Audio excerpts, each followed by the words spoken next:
The morning whistle pierced through the thick Pennsylvania air as steam engines belched black smoke into the grey November sky of 1884. Thomas Murphy stumbled along the railroad tracks, his boots catching on loose gravel as he made his way toward the work crew. The bottle of whiskey in his coat pocket felt heavier than the sledgehammer he carried, and the familiar burn in his throat reminded him of choices he had made the night before. The other workers watched him approach with a mixture of pity and disgust. Their conversations died as Thomas passed, replaced by whispered comments and sideways glances. He had earned his reputation over the past 2 years, one missed shift and one drunken mistake at a time. The Pennsylvania Railroad Company kept him employed only because his father had died building these very tracks, and the supervisor felt some obligation to the Murphy name. "Murphy's late again," muttered Jake Henderson, a thick-shouldered man who had worked the rails for 15 years. "Third time this week." "Surprised he showed up at all," replied Samuel Ward, spitting tobacco juice into the dirt. "Heard he was at McGinty's Tavern until closing time, singing Irish songs and picking fights with anyone who'd listen." Thomas heard their words, but kept walking. His hands shook slightly as he gripped his tools, and he could feel the weight of their judgment pressing down on his shoulders. The work crew of 30 men had once respected him. 2 years ago, before the incident that changed everything, Thomas Murphy had been known as a reliable worker, strong and dependable like his father before him. The foreman, William Garrett, stood near the locomotive reviewing work orders for the day. He was a tall man with silver hair and sharp eyes that missed nothing. His reputation was built on efficiency and results, and he had little patience for workers who could not meet his standards. When he saw Thomas approaching, his jaw tightened. "Murphy!" Garrett called out, his voice carrying across the work site. "Nice of you to join us. We've only been waiting 20 minutes for you to grace us with your presence." Thomas stopped walking and looked up at the foreman. The other workers had gathered around, sensing the tension that always sparked when these two men faced each other. Thomas could smell the coal smoke and feel the morning chill against his face, but all he could focus on was the contempt in Garrett's eyes. "I'm here now, sir," Thomas replied, his voice hoarse from the previous night's drinking. "Ready to work." "Ready to work," Garrett repeated, shaking his head. "That's rich, Murphy. Tell me, how exactly does a man prepare himself for railroad work? By drowning himself in whiskey every night?" The crew members exchanged glances, uncomfortable with the public confrontation, but unable to look away. This was not the first time Garrett had singled out Thomas for criticism, and everyone knew the history between them. 2 years earlier, Thomas had been operating a handcar when he failed to notice an approaching freight train. The near collision had been avoided only because another worker spotted the danger and pulled the emergency brake. No one was injured, but the incident report filed by Garrett had branded Thomas as careless and unreliable. Since then, every mistake was magnified, every late arrival noted, every sign of drinking documented. "I do my job, Mr. Garrett," Thomas said quietly, avoiding eye contact with the other workers. "I've never missed a full day of work. Your job?" Garrett stepped closer, his voice rising.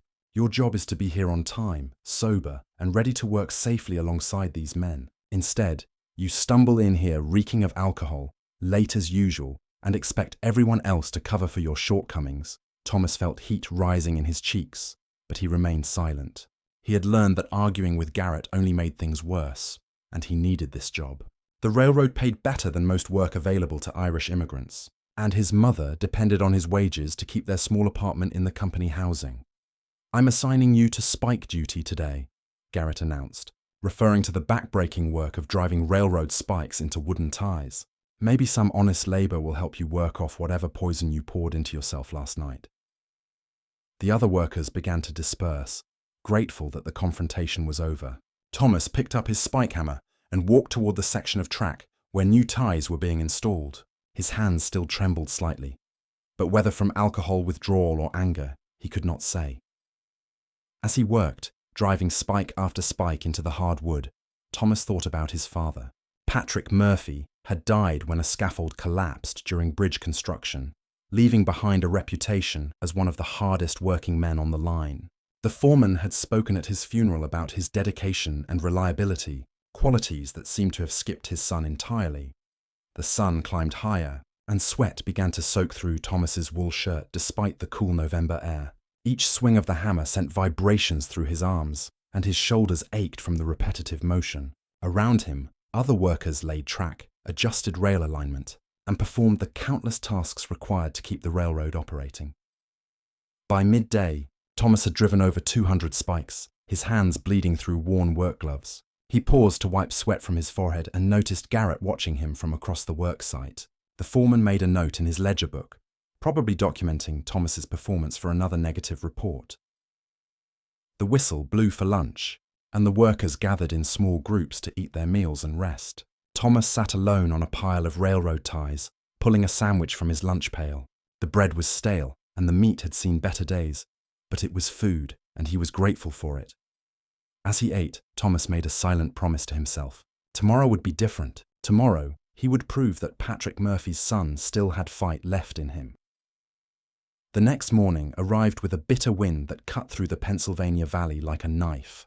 Thomas Murphy stood at his small window, watching frost form patterns on the glass as he sipped black coffee from a chipped ceramic mug. For the first time in months, he had slept without the aid of whiskey, and his head felt clearer than it had in weeks. The promise he had made to himself the previous day echoed in his mind as he prepared for another day on the rails. His mother, Margaret Murphy, sat at their small wooden table, mending one of his work shirts by candlelight. Her fingers moved with practiced efficiency despite her failing eyesight, and Thomas watched her with a mixture of love and guilt. She had aged considerably since his father's death, and Thomas knew his drinking had added to her worries. "You were quiet last night," she said without looking up from her sewing. Her Irish accent remained thick despite 20 years in America. "No singing, no stumbling about. Are you feeling well, Thomas?" "I'm feeling better than I have in a long time, Ma," Thomas replied, finishing his coffee. "I'm going to make some changes. Pa would be ashamed of what I've become." Margaret looked up then, her pale blue eyes studying her son's face. "Your father understood that men sometimes lose their way, Thomas. What matters is finding the path back home." Thomas kissed his mother's forehead and gathered his work tools. The morning air was sharp against his face as he walked through the company housing toward the railroad yards. Other workers moved along the same path, their breath creating small clouds in the cold air. Some nodded politely to Thomas, though most continued their conversations without acknowledging him.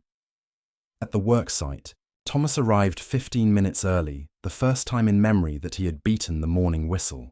He organized his tools and reviewed the day's assignments posted on the bulletin board near the supervisor's shack. Today's work involved replacing damaged rails on a section of track that had been weakened by recent heavy rains. Jake Henderson approached, carrying his own equipment. "Murphy," he said with surprise, "you're here early, and you look like you actually slept instead of passing out in a gutter somewhere." "I'm turning things around, Jake," Thomas replied. "It's time I started living up to my father's name instead of dragging it through the mud." Jake studied Thomas's face, looking for signs of deception or false bravado. What he saw instead was determination, something that had been absent from Thomas's eyes for too long. "Well, I'll be damned," Jake muttered. "Maybe there's hope for you yet, Murphy." When William Garrett arrived at the worksite, he immediately noticed Thomas's early presence. The foreman consulted his pocket watch and made a note in his ever-present ledger book. Thomas caught his eye and nodded respectfully, but Garrett's expression remained cold and skeptical. "Men, gather around," Garrett called out once the work crew had assembled. "We've got a section of damaged track that needs immediate attention. The rails have shifted due to ground settling, and we need to realign and replace several sections before the afternoon freight comes through." He assigned workers to different aspects of the job, and when he reached Thomas's name on his list, he paused deliberately. "Murphy, you'll be working spike removal with Henderson. I want those old spikes pulled clean without damaging the ties. Think you can handle that without making a mess of things?" "Yes, sir," Thomas replied firmly. "I'll get it done right." The work was grueling. Removing railroad spikes required precise technique to avoid splitting the wooden ties, and Thomas found himself working harder than he had in months. His hands, still tender from the previous day's labor, began to blister despite his work gloves, but he pushed through the pain. Jake worked beside him, and as the morning progressed, their conversation turned to memories of better times. Jake had known Thomas before his reputation had soured, and he shared stories of Thomas's father that helped motivate the younger man to keep working. "Your pa once pulled 3 men out of a collapsed tunnel," Jake said as they worked to extract a particularly stubborn spike. "Risked his own life to save theirs. The company wanted to give him a medal, but he said he was just doing what any decent man would do." Thomas felt a surge of pride mixed with shame. His father had been a hero while Thomas had become known as the company drunk. The contrast was painful, but it also fueled his determination to change. Around midday, disaster struck. A section of track that the crew had been working on suddenly shifted as a massive railroad tie cracked under pressure. The rail twisted violently, and Samuel Ward, who had been working directly on top of it, lost his balance and fell backward. His leg became trapped beneath the shifted rail, and his screams of pain echoed across the worksite. "Get that rail off him," Garrett shouted, rushing toward the accident. "Henderson, Murphy, grab the pry bars!" Thomas dropped his tools and ran towards Samuel, his heart pounding. This was exactly the kind of emergency situation where quick thinking and courage could make the difference between life and death. As he grabbed a heavy pry bar, Thomas felt something shift inside him. The fear and hesitation that had plagued him for 2 years seemed to fade away. Working together, Thomas and Jake positioned their pry bars and began applying leverage to lift the rail. Other workers gathered around to help, but the rail was heavy and the angle was awkward. Samuel continued to scream, his face pale with shock and pain. "We need more leverage," Jake grunted, straining against his pry bar. "Murphy, can you get underneath and push up from below?" Thomas looked at the precarious position beneath the shifted rail. If something went wrong, he could be crushed alongside Samuel. The old Thomas might have hesitated, might have looked for a safer alternative. Instead, he crawled beneath the rail without hesitation. "On my count," Thomas called out, positioning himself to push upward. 1, 2, 3. The combined effort of all the men finally lifted the rail enough for Samuel to be pulled free. His leg was badly bruised and possibly broken, but he was alive. As the crew worked to stabilize Samuel and prepare him for transport to the company doctor, Garrett approached Thomas. "That was good work, Murphy," the foreman said quietly. "Quick thinking and no hesitation. Your father would have been proud." For the first time in 2 years, Thomas heard something other than contempt in Garrett's voice. It was not quite respect, but it was acknowledgement, and that felt like progress. As Thomas helped load Samuel onto a cart for transport to town, he realized that something fundamental had changed within him. The coward who had stumbled into work that morning was gone, replaced by someone willing to risk his own safety to save another man. Word of Samuel Ward's rescue spread through the railroad camp like wildfire. By evening, men who had barely acknowledged Thomas Murphy for months were stopping by his table at the company mess hall to shake his hand and offer words of respect. The transformation was remarkable, but Thomas knew that one act of courage would not erase 2 years of disappointment and broken trust. 3 days passed before Samuel returned to work, walking with a pronounced limp and using a wooden cane carved by his brother. The company doctor had confirmed that no bones were broken, but the bruising and muscle damage would take weeks to heal properly. Samuel sought out Thomas on his first day back, approaching him during the lunch break.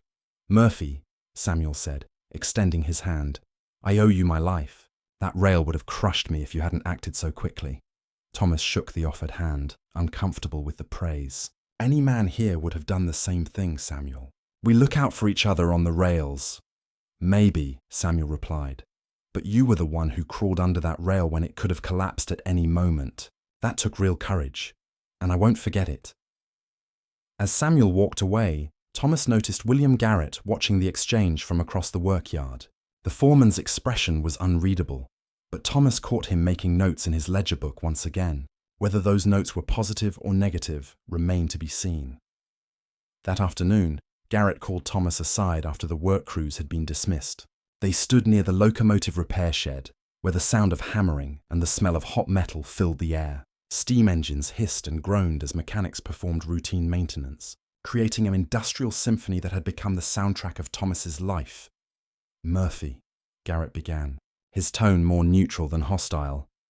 "I've been reviewing your work performance over the past week. Your punctuality has improved, and your work quality has been acceptable." Thomas waited for the criticism that usually followed such observations, but Garrett continued in the same measured tone. "The company has received reports about the incident with Ward," Garrett said. "Several men have spoken positively about your actions during the emergency. They've requested that I reconsider your current work assignments." This was unexpected. Thomas had grown accustomed to being assigned the most difficult and undesirable tasks. Punishment for his previous unreliability, the possibility of better assignments had not occurred to him. "I appreciate their confidence, Mr. Garrett," Thomas replied carefully. "I'm committed to proving that their faith is not misplaced." Garrett studied Thomas's face for several long moments, as if searching for signs of deception or false promises. Finally, he reached into his coat pocket and withdrew a folded piece of paper. "There's something else we need to discuss," Garrett said, his voice dropping to a more serious tone. "I've received a complaint from the railroad inspector about safety violations on this section of track. Someone has been filing anonymous reports claiming that I've been cutting corners on maintenance and ignoring safety protocols." Thomas felt a chill that had nothing to do with the November air. Railroad safety inspectors had the authority to shut down operations and fine the company substantial amounts of money. More importantly, they could recommend criminal charges against supervisors who willfully endangered workers. "The reports specifically mention the section where Ward was injured," Garrett continued. "They claim that I ordered the crew to continue working on track that I knew was unstable, putting men's lives at risk for the sake of meeting deadlines." "Is that true?" Thomas asked, though he immediately regretted the directness of his question. Garrett's eyes flashed with anger. "Are you questioning my judgment, Murphy? Are you suggesting that I would knowingly endanger the lives of my workers?" "No, sir," Thomas replied quickly. "I'm just trying to understand the situation." "The situation is simple," Garrett said, his voice returning to its usual commanding tone. "Someone is trying to destroy my reputation and my career with false accusations. I've supervised railroad construction for 20 years without a single serious injury on any of my crews. My safety record is impeccable." Thomas remembered the day of the accident clearly. The crew had been working on track that showed signs of instability, with loose ties and shifted rails. Several workers had expressed concerns about the safety of continuing work in that section, but Garrett had insisted that they meet their daily quotas. "I need to know if any of my workers have been talking to outside investigators," Garrett continued. "The inspector mentioned that they had received detailed information about our daily operations, information that could only come from someone working on this crew." The implication was clear. Garrett suspected that one of his own workers was providing information to the railroad inspector, and he was conducting his own investigation to identify the informant. Thomas realized that he was being questioned not just as a worker, but as a potential suspect. "I haven't spoken to any investigators, Mr. Garrett," Thomas said truthfully. "I wouldn't know how to contact them, even if I wanted to." "Good," Garrett replied, but his tone suggested that the conversation was far from over. "I want you to keep your ears open, Murphy. If you hear any of the men talking about safety inspectors or discussing our work procedures with outsiders, I want to know about it immediately." Thomas nodded, though the request made him deeply uncomfortable. Garrett was asking him to spy on his fellow workers, to betray the trust that he had only recently begun to rebuild. The men who had praised his courage in rescuing Samuel would not look kindly on discovering that he was reporting their conversations to management. "There's more at stake here than just my career," Garrett added. "If the inspector finds violations, the company could face serious penalties. That means job losses, reduced wages, and possibly the closure of this entire section of the railroad. Every man on this crew has a family to feed, and their livelihoods depend on keeping this operation running smoothly." As Thomas walked home that evening, his mind raced with conflicting thoughts. He had finally begun to earn back the respect of his fellow workers, but now Garrett was asking him to potentially betray that trust. At the same time, he could not ignore the possibility that safety violations were indeed occurring. Violations that could lead to more accidents, like the one that had nearly killed Samuel Ward. The sun was setting behind the mountains when Thomas reached the company housing where he lived with his mother. Margaret was waiting for him at their small kitchen table, a cup of tea growing cold in front of her. Her expression was troubled, and Thomas immediately sensed that something was wrong. "Thomas," she said as he hung his coat on a wooden peg by the door, "we need to talk. There are men asking questions about you in town. Official-looking men with badges and papers. They've been talking to shopkeepers and neighbors, asking about your work and your character." Thomas felt his stomach drop.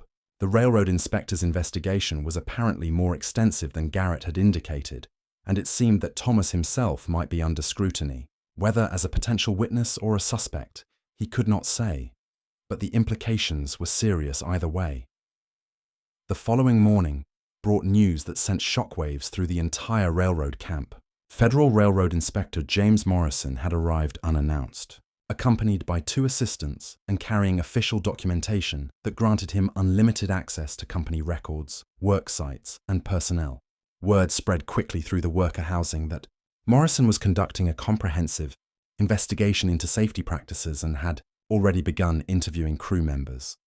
Thomas arrived at the work site to find an atmosphere of tension and uncertainty. Small groups of workers huddled together, speaking in hushed tones about what they should or should not say to the inspector. Some men appeared nervous, while others seemed almost relieved that someone was finally examining the conditions under which they labored daily. William Garrett stood near the supervisor's shack, his face pale and his usual commanding presence noticeably diminished. He clutched a stack of paperwork and spoke in urgent whispers with the company's regional manager, who had driven up from Pittsburgh during the night. Both men looked like they had not slept, and their worried expressions suggested that the investigation posed a serious threat to their careers. Jake Henderson approached Thomas as the morning whistle sounded. "Murphy, did you hear about the inspector? He's been asking specific questions about the accident that injured Samuel. Apparently, someone provided him with detailed information about our work procedures that day." Thomas felt a knot forming in his stomach. The previous evening's conversation with Garrett had made it clear that the foreman suspected someone on his crew was cooperating with the investigation. Now it seemed that those suspicions might be justified. "What kind of questions?" Thomas asked, trying to keep his voice casual. "Questions about whether Garrett knew the track was unstable before he ordered us to work on it," Jake replied. "Questions about whether we were given proper safety equipment and whether company policies were being followed. The inspector seems to know a lot more about our operations than any outsider should." Before Thomas could respond, a well-dressed man in a dark suit approached their group. He was tall and thin, with greying hair and intelligent eyes that seemed to take in every detail of his surroundings. A silver badge on his coat identified him as Inspector Morrison. "Gentlemen," Morrison said in a clear, authoritative voice, "I'm James Morrison with the Federal Railroad Safety Commission. I'm conducting interviews with all crew members regarding recent safety incidents and general working conditions. I'd like to speak with each of you individually, starting with Mr. Murphy." Thomas felt every eye in the work crew turn toward him. The inspector had specifically requested to speak with him first, which would inevitably fuel speculation about his role in the investigation. Whether Morrison had chosen him randomly or for specific reasons, Thomas could not say, but the timing felt ominous. "Of course, sir," Thomas replied, following Morrison toward a quiet area near the equipment shed. Behind them, he could hear the other workers beginning to whisper among themselves, no doubt wondering what Thomas might reveal during his interview.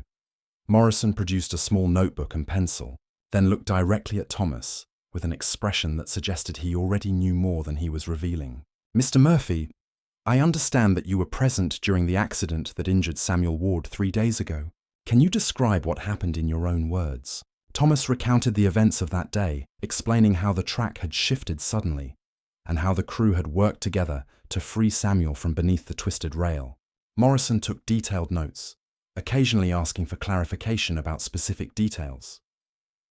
"Before the accident occurred," Morrison continued, "were you or any other workers aware that the track section was unstable? Had there been any previous incidents or warning signs?" This was the question Thomas had been dreading. Answering truthfully would confirm that Garrett had ordered them to work on dangerous track. But lying to a federal inspector could result in serious criminal charges. Thomas took a deep breath and decided that honesty was his only option. "Yes, sir," Thomas replied. "Several of us had noticed that the ties were loose and some of the rails had shifted slightly. We mentioned it to Foreman Garrett, but he said we needed to complete the work to meet our daily quotas." Morrison made extensive notes, his expression remaining neutral. "Did Mr. Garrett acknowledge that the track was potentially dangerous?" "He said that the track was within acceptable tolerances and that we should continue working," Thomas answered. "He mentioned that falling behind schedule would reflect poorly on the entire crew." The interview continued for another 20 minutes, with Morrison asking detailed questions about company safety policies, equipment maintenance, and general working conditions. Thomas answered each question honestly, though he was acutely aware that his responses might have serious consequences for Garrett and possibly for his own job security. When the interview concluded, Morrison thanked Thomas for his cooperation and dismissed him with instructions not to discuss the conversation with other workers. As Thomas walked back toward the main work area, he noticed Garrett watching him intently from across the yard.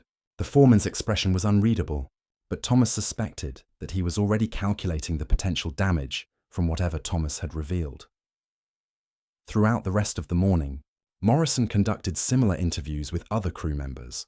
Jake Henderson, Samuel Ward, and several other workers were called aside for private conversations, each lasting between 15 and 30 minutes.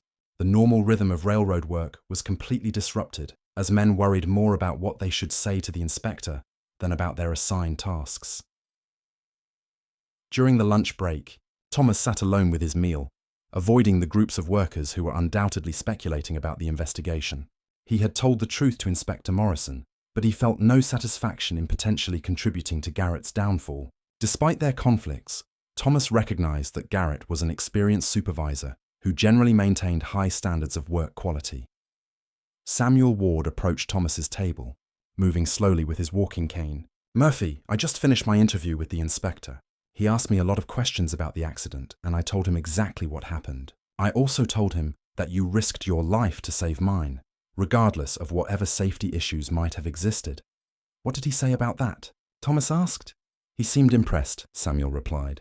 "He said that courage in the face of danger is admirable, but that workers should never be placed in situations where such courage becomes necessary. He's clearly building a case that our safety procedures are inadequate." As the afternoon wore on, it became apparent that Morrison's investigation was more comprehensive than anyone had initially realized. He examined maintenance records, reviewed company correspondence, and even inspected the actual section of track where the accident had occurred. His assistants took photographs and measurements, documenting everything with scientific precision. Near the end of the workday, Morrison requested a final meeting with Garrett in the supervisor's shack. Through the windows, workers could see the two men engaged in what appeared to be a heated discussion, with Garrett gesturing emphatically while Morrison remained calm and took notes. When the meeting ended, Garrett emerged from the shack looking defeated. He gathered the entire work crew around him, his usual confident demeanor replaced by something approaching resignation. "Men," Garrett announced, his voice lacking its normal authority, "Inspector Morrison has completed his investigation. I've been suspended, pending a formal review of safety procedures on this work site. Mr. Harrison from the Pittsburgh office will be taking over as temporary supervisor while the company determines appropriate actions." The crew received this news in stunned silence. Whatever their individual opinions of Garrett might have been, he had been their supervisor for 3 years, and his sudden removal created uncertainty about their own job security. 2 weeks passed before the full consequences of Inspector Morrison's investigation became clear. The Pennsylvania Railroad Company faced substantial fines for safety violations, and new protocols were implemented that required more thorough inspections before work could proceed on questionable track sections. William Garrett was permanently removed from his supervisory position and transferred to a desk job in the company's Pittsburgh offices, effectively ending his career as a field supervisor. Thomas Murphy found himself in an unexpected position during these changes. The new supervisor, Robert Harrison, had read Morrison's investigation report and was impressed by the accounts of Thomas's courage during Samuel Ward's rescue. More significantly, Harrison had learned about Thomas's honest testimony during the federal investigation, testimony that had helped expose dangerous working conditions. "Murphy," Harrison called out on a crisp December morning, "I want to speak with you after the crew meeting." The morning crew meeting had become a daily ritual under Harrison's leadership. Focused on safety briefings and detailed work assignments, the new supervisor was methodical and cautious, sometimes to the point of frustration among workers eager to maintain their productivity quotas. However, the accident rate had dropped to 0 since his arrival, and even the most skeptical workers were beginning to appreciate his approach. When the other workers dispersed to their assignments, Thomas remained behind as requested. Harrison was a shorter, stockier man than Garrett, with calloused hands that showed he had worked his way up through the ranks rather than starting in management. His approach to supervision was more collaborative than authoritative, and he seemed genuinely interested in the opinions of his workers. "I've been reviewing personnel records," Harrison began, "and I've noticed some interesting patterns. Your work quality has improved significantly over the past month. Your attendance has been perfect, and several crew members have spoken highly of your character and reliability." Thomas listened quietly, unsure where this conversation was leading. He had continued to avoid alcohol completely since the day of Samuel's accident, and his reputation among the workers had steadily improved. However, he remained cautious about expecting too much recognition or advancement. "The company is implementing new safety protocols," Harrison continued, "and we need crew members who can serve as safety coordinators. These positions involve additional responsibility and slightly higher wages, but they also require absolute reliability and good judgment. Would you be interested in such a position?" The offer was completely unexpected. Thomas had spent 2 years being treated as the least reliable member of the crew, and now he was being offered additional responsibility and recognition. The irony was not lost on him that his downfall under Garrett's supervision had ultimately led to his redemption under Harrison's leadership. "I would be honored, Mr. Harrison," Thomas replied. "I understand the importance of safety on the rails, and I promise you won't regret giving me this opportunity." "Good," Harrison said, making a note in his record book. "You'll start training next week with the regional safety coordinator. The position involves conducting daily equipment inspections, monitoring worksite conditions, and reporting potential hazards before they become problems." As Thomas left the supervisor's shack, he encountered Jake Henderson, who was organizing tools for the day's work. Jake had been watching the conversation from a distance, and his expression showed curiosity about what had been discussed. "Murphy, you look like a man who just received good news," Jake observed. "Care to share what Harrison wanted?" "He's offered me a position as safety coordinator," Thomas replied, still somewhat amazed by the turn of events. "Additional responsibility, better pay, and a chance to help prevent accidents like the one that nearly killed Samuel." Jake's face broke into a genuine smile. "Well, I'll be damned. 6 months ago, half the crew thought you were going to drink yourself to death or get someone killed with your carelessness. Now you're being promoted to watch out for everyone's safety. That's quite a transformation, Murphy." The conversation was interrupted by the arrival of an unexpected visitor. William Garrett approached the worksite, walking with the measured pace of a man who was no longer in charge, but who still commanded a certain degree of respect. He wore a clean suit instead of work clothes, and his appearance suggested that his new desk job agreed with him physically, even if it might not satisfy him professionally. Several workers noticed Garrett's arrival and gathered around to exchange greetings with their former supervisor. Despite the circumstances of his departure, most of the crew harbored no personal animosity toward him. They recognized that he had been caught between company pressure to maintain productivity and federal requirements for safety compliance. Garrett approached Thomas directly, extending his hand in greeting. "Murphy, I heard about your new position." "Congratulations on the promotion." Thomas shook the offered hand, noting that Garrett's grip was firm but not hostile. "Thank you, Mr. Garrett. I hope there are no hard feelings about what happened during the investigation." "No hard feelings," Garrett replied, though his expression remained serious. "You told the truth when asked direct questions by a federal inspector. I can't fault a man for that, even if the consequences were difficult for me personally." They stood in awkward silence for several moments. Two men whose lives had been dramatically altered by recent events. Thomas had risen from disgrace to respectability, while Garrett had fallen from authority to administrative obscurity. The reversal was complete, but neither man seemed to take satisfaction in the other's misfortune. "I want you to know something, Murphy," Garrett continued, lowering his voice so that nearby workers could not overhear. "I may have been hard on you over the past 2 years, harder than was necessary or fair. Part of that was because I saw potential in you that you weren't living up to. Your father was one of the best workers I ever supervised, and I expected the same from his son." Thomas felt a lump forming in his throat. This was the closest thing to an apology he was likely to receive from Garrett, and it meant more to him than any official recognition or promotion ever could. "I understand, Mr. Garrett," Thomas replied. "You were trying to push me to be better than I was. I'm sorry it took me so long to figure that out." "You figured it out when it mattered," Garrett said, glancing toward the section of track where Samuel's accident had occurred. "When a man's life was on the line, you didn't hesitate to do the right thing. That's the measure of true character, and it's something that can't be taught or supervised into existence."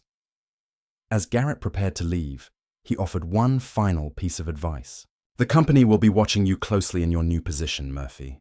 They'll be looking for any sign that you've reverted to your old habits or that promoting you was a mistake. Don't give them that satisfaction. Prove that second chances can lead to lasting change."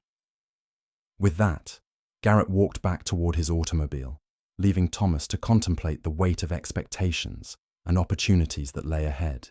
The drunk rail worker who had once been known as a coward was gone, replaced by a man who had found the courage to face his demons and the strength to build something better from the wreckage of his reputation. That evening, Thomas returned to his small apartment where his mother was preparing dinner. Margaret Murphy looked up as her son entered, and she immediately noticed something different in his posture and expression. "You look like a man who has good news to share," she said, echoing Jake Henderson's observation from earlier that day.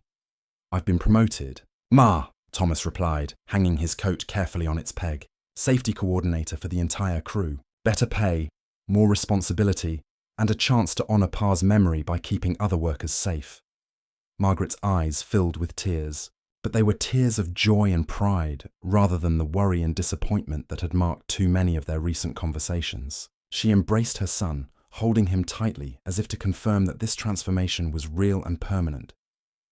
"Your father would be so proud, Thomas," she whispered. "He always said that a man's true character shows when he faces his greatest challenges. You've faced yours and emerged stronger." As Thomas looked out their small window toward the railroad yards, where he would begin his new responsibilities, he reflected on the journey that had brought him to this moment. The path from disgrace to redemption had been neither quick nor easy, but it had taught him valuable lessons about courage, honesty, and the power of personal transformation. The drunk rail worker was gone forever, replaced by a man ready to face whatever challenges the future might bring.